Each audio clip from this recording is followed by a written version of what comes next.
I was the family problem until I left. This story isn't about screaming or slammed doors or dramatic ultimatums. It's about what happens when one person quietly becomes the explanation for everything that goes wrong. Growing up, I was always told I was difficult, too sensitive, too emotional, too reactive. If there was tension in the house, it was because of me. If a holiday felt awkward, I must have said something wrong.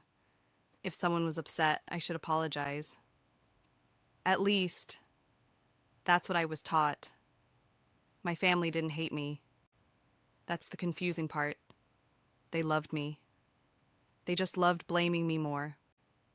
From a young age, I learned how to scan room, to read moods, to anticipate reactions. I learned how to soften my voice, change my words, shrink myself, all in the name of keeping the peace. Whenever conflict came up, someone would sigh and say, "Here we go again," or "Why do you always make things so complicated?"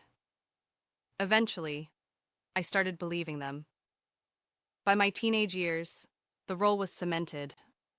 I was the problem child, not because I broke rules or acted out, but because I asked questions, because I reacted when things hurt, because I noticed patterns no one wanted named. If I cried, I was dramatic. If I withdrew, I was sulking.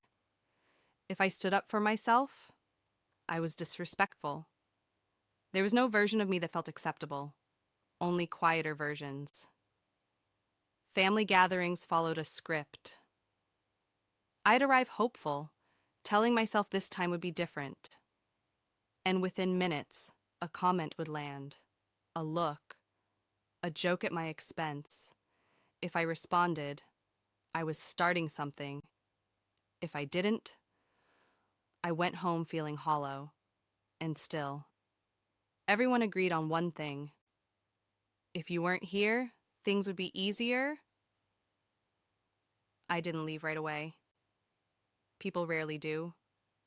I stayed. I tried harder. Therapy, self-help, apologies I didn't fully understand. I genuinely believed if I could just fix myself, the family would finally feel calm. Then, life moved forward. I got older, more independent, less available. And that's when something strange happened. When I stopped attending every gathering, when I stopped reacting, when I stopped explaining myself. The family didn't get calmer. They got louder. Arguments still happened. Tension still surfaced. But now, I wasn't there to absorb it. At first, they blamed my absence. She's distancing herself. She's changed. She thinks she's better than us. But then, the blame started shifting. Suddenly, someone else was too sensitive. Another person was causing drama. Old conflicts resurfaced. New ones emerged. And for the first time, I saw the truth. I was never the problem. I was the container. As long as I was around, everyone else could stay comfortable. Because all the discomfort, all the anger, all the unresolved issues, they landed on me. Leaving wasn't explosive. It was quiet. Painfully quiet. I didn't make announcements. I didn't demand accountability. I just stopped showing up to be blamed. The distance hurt. But it also brought clarity. I realized something important. Families don't always scapegoat because someone is difficult. They scapegoat because someone is honest, or perceptive, or unwilling to pretend everything is fine.